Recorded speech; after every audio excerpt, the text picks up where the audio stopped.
программа «Вехи» в гостях у Аляна де Бенуа в Париже, в редакции журнала «Кризис». И господин де Бенуа ответит на наши вопросы. Сейчас мы с господином де Бенуа обсудим ситуацию в Европе. Bon, monsieur Alain de Benoît, je suis très reconnaissant que vous avez accepté de participer dans notre canal de télévision qui s'appelle Space, dans notre programme Vecchi, qui s'appelle Vecchi, les orientations. Donc, comment vous pouvez commenter tout ce que se produit maintenant en Europe, ces émeutes des jeunes émigrés, brûlure des autos, donc la situation de couvre-feu, qu'est-ce que vous pensez, quelles sont les raisons et quels seront les résultats, comment se faire maintenant, qu'est-ce que faire? Je crois qu'il y a forcément plusieurs niveaux d'analyse. Il y a une situation immédiate, c'est-à-dire un certain nombre d'émeutes qui se déroulent dans la plupart des villes de France, avec des voitures brûlées, des forces de police attaquées, des gymnases, des écoles, des magasins qui sont incendiés. Bon, c'est évidemment une situation qui est inacceptable et à laquelle les pouvoirs publics doivent essayer de mettre fin. Mais il faut évidemment aller au-delà, c'est-à-dire s'interroger sur les causes. Alors, il y a des causes sociales, incontestablement, et il y a des causes politiques, et d'une manière générale, il y a en arrière-plan tout le problème de l'immigration.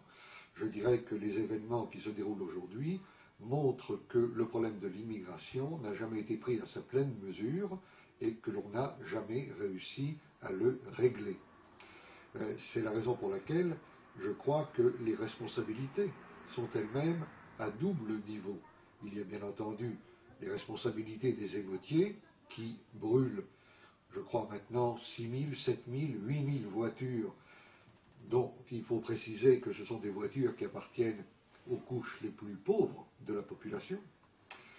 Mais au-delà de ces responsabilités-là, c'est-à-dire les responsabilités des émeutiers, il y a les responsabilités d'une classe politique de droite et de gauche qui n'a pas su prévoir ce qui était prévisible et qui en particulier, par le biais d'une politique sociale très négative, d'une urbanisation sauvage, a laissé se créer en France 500 ou 600 quartiers qui sont des ghettos en quelque sorte, ou que l'on appelle en France des zones de non-droit, c'est-à-dire où le courrier n'est plus distribué, où les pompiers, les médecins, la police ne se rendent plus, et qui vivent d'une manière autarcique, en quelque sorte, grâce à ce qu'on appelle l'économie souterraine, toute une série de trafics, de drogue notamment, etc. Alors, il y a là un échec complet de la politique d'immigration, qui a été une immigration massive, une immigration très rapide dans le temps et qui a fait venir en France, dans des conditions douteuses, des hommes et des femmes qui, de surcroît, avaient des différences culturelles beaucoup plus grandes par rapport à la population française que les immigrations précédentes, qui étaient essentiellement des immigrations d'origine européenne. Donc vous avez un problème culturel, vous avez un problème social, vous avez un problème politique, bien entendu. Est-ce qu'on peut dire que les coupables sont les émigrés? Non, je ne crois pas du tout que les coupables sont les immigrés. Les émeutiers sont coupables de ces émeutes. Il est évident que je ne vais pas recourir à une sociologie politiquement correcte pour dire que s'ils ont des difficultés à l'école, des difficultés pour trouver un endroit, ça explique qu'ils brûlent des hôpitaux, des crèches, des écoles, des magasins, des centres sociaux, des gymnases, etc. Non. Il y a beaucoup de gens qui ont de grandes difficultés sociales. Il y en a de plus en plus d'ailleurs dans un pays comme la France où le niveau de vie tend plutôt à baisser. Je parle du niveau de vie de la grande majorité de la population, car les bénéfices des grandes sociétés commerciales ont au contraire tendance à monter, mais tous ces gens-là ne se livrent pas à des émeutes. Donc il y a une responsabilité. Mais les grands coupables, ce sont ceux qui ont créé une situation explosive dans laquelle la moindre étincelle était susceptible de mettre le feu aux poudres. Je dirais de plus, concernant plus particulièrement la France, que nous assistons à l'échec tragique du mode français d'intégration. Vous savez que dans les différents pays d'Europe, les politiques d'immigration peuvent varier selon en particulier que les différences religieuses, ethniques, culturelles sont ou non reconnues. La tradition politique française, qui est une tradition marquée par l'État-nation jacobin, consiste essentiellement dans l'assimilation.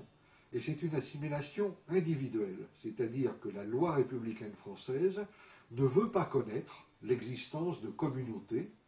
Elle admet leur existence, mais à condition qu'elles soient en quelque sorte invisibles du point de vue politique, c'est-à-dire qu'elles n'apparaissent pas dans la sphère publique et qu'elles se trouvent donc rabattues sur la sphère privée. Or, c'est une attitude qui a pu avoir son efficacité dans le passé, lorsque les différences culturelles étaient assez minces, et surtout lorsqu'il existait des grands creusets, des institutions qui jouaient le rôle de creuset d'intégration. L'école, l'armée, des choses de ce type-là. Aujourd'hui, toutes ces institutions sont en crise, et les communautés dont on ne veut pas reconnaître l'existence publique, eh bien, elles réapparaissent par compensation d'une manière pathologique, d'une manière convulsive dans la vie publique. Mon sentiment personnel est que si l'on avait reconnu l'existence de ces communautés, qui en soi n'ont rien de pathologique, on ne verrait pas aujourd'hui revenir comme un ressort qu'on a comprimé trop longtemps ces identités qui s'affirment évidemment dans des conditions tout à fait convulsives et déplorables. Ça pose aussi la question de l'identité des Français et des Européens, parce que ceux qui font maintenant le défi, qui représentent maintenant le défi, ce sont les gens porteurs de l'autre identité, en quelque sorte. Ça donc s'évoque la question de l'identité propre aux Européens. Bien sûr, bien sûr. Et là, je crois que c'est un grand problème, car les Européens sont incertains eux-mêmes de leur identité. L'Europe est aujourd'hui un continent vieillissant, d'abord sur le plan démographique,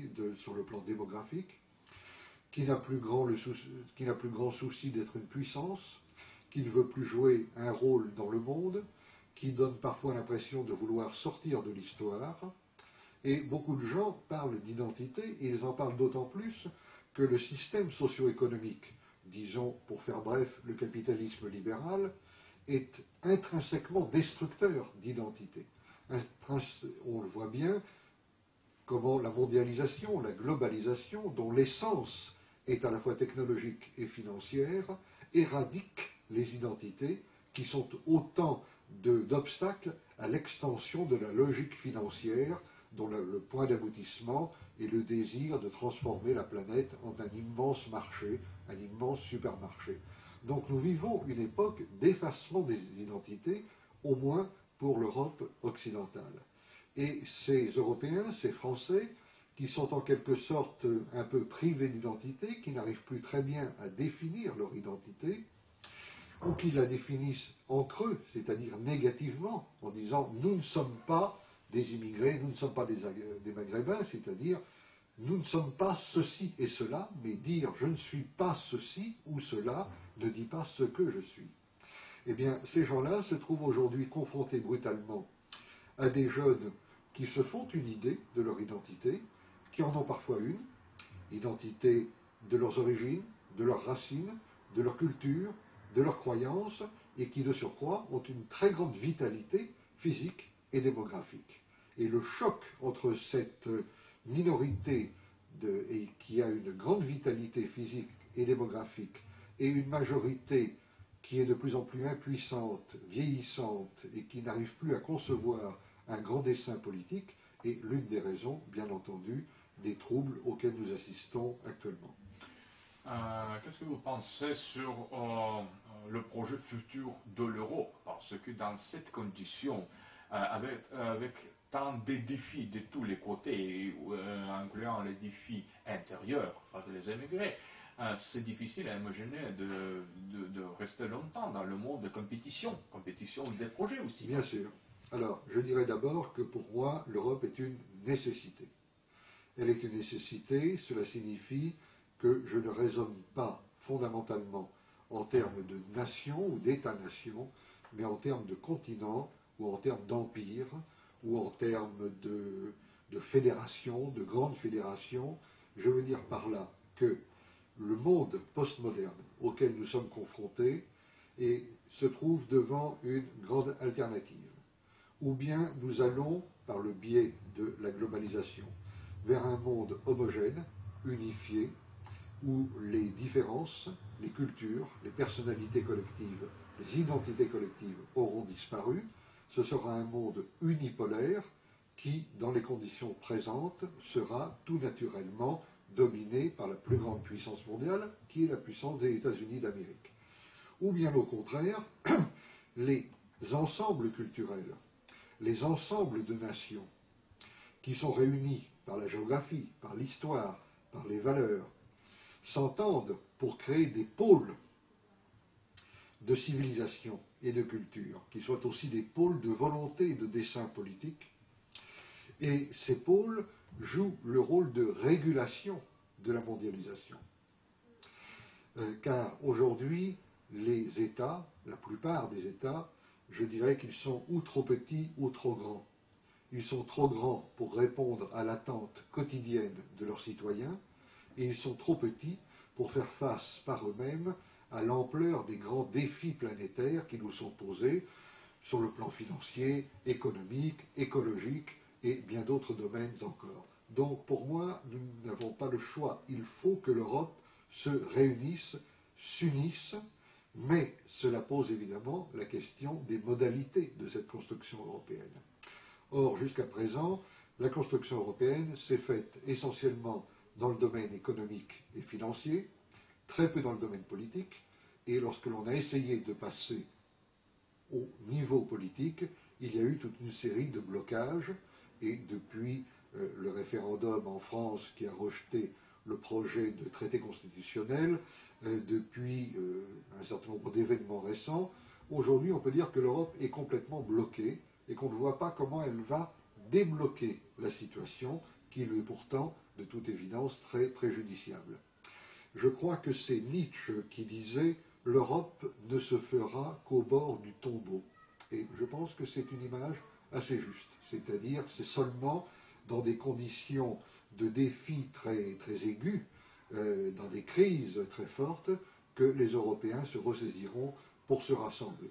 Mais en tout cas, quant à l'objectif, quant à la perspective, à mon avis, elle est dictée à la fois par la conjoncture, c'est-à-dire la globalisation et la nécessité de parvenir à un monde multipolaire, et elle est dictée aussi par la géopolitique, c'est-à-dire que nous appartenons en Europe occidentale, en Europe orientale, en Russie et jusque vers le continent asiatique, à un ensemble européen qui a sa logique. Carl Schmitt parlait de la logique de la terre par opposition à la logique de la mer. Je crois que c'est une opposition tout à fait exacte. Les États-Unis, c'est la logique de la mer, et nous, nous sommes dans la logique de la terre. Comment vous percevez le rôle de la Russie dans le futur développement des événements géopolitiques, des rencontres? La Russie a un rôle capital à jouer, pour des raisons ne serait-ce que géographiques et historiques, bien sûr, mais d'abord géographiques, puisqu'elle est au centre même du continent, de la même façon que l'Allemagne a un grand rôle à jouer, parce qu'elle est au centre de l'Europe, de la péninsule, disons, européenne. Par conséquent, l'avenir de la Russie ne concerne pas que les Russes, il concerne tous les Européens. Selon la façon dont la Russie évoluera dans les 10, 15 ou 20 années qui viennent, eh bien c'est tout l'avenir de notre continent qui sera transformé. Je suis personnellement pour qu'il y ait des liens étroits entre la Russie et le reste de l'Europe sous les formes les plus adaptées et qui sont à déterminer. Cela peut aller d'une unification qui paraît quand même dans l'immédiat très difficile à réaliser, jusqu'à des formes diverses de partenariats privilégiés, mais au-delà de ces formulations particulières, je crois que ce qui compte et ce qu'il faut retenir, c'est l'idée très forte que nos destins sont absolument liés. Nous ne sommes plus à l'époque, au XVIIIe siècle, où l'Europe occidentale pouvait se déterminer à part, comme la Russie pouvait elle-même se déterminer à part. Nous sommes liés par la conjoncture et par l'histoire. Pour finir, est-ce que vous avez quelques messages, disons, à auditoires russes, aux personnes qui nous regardent, qui nous entendent maintenant? Eh bien, d'abord, je ne veux pas apparaître comme l'occidental qui donne des leçons.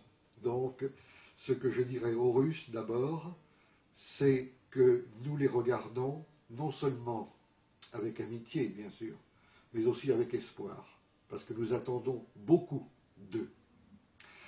Nous savons très bien qu'ils se trouvent dans une situation très difficile, à la croisée des chemins, et qu'ils sont affrontés à une multitude de problèmes. Je disais, l'Europe est vieillissante, la Russie aussi. Il y a aussi une déperdition démographique en Russie.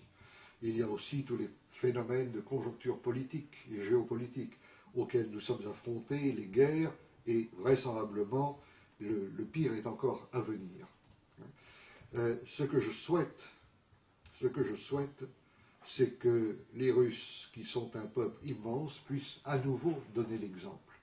Et j'espère que nous pourrons nous appuyer les uns sur les autres pour nous faire bénéficier les uns et les autres de ce que nous pouvons mutuellement nous apporter de meilleur. Merci beaucoup. Merci à vous. Merci.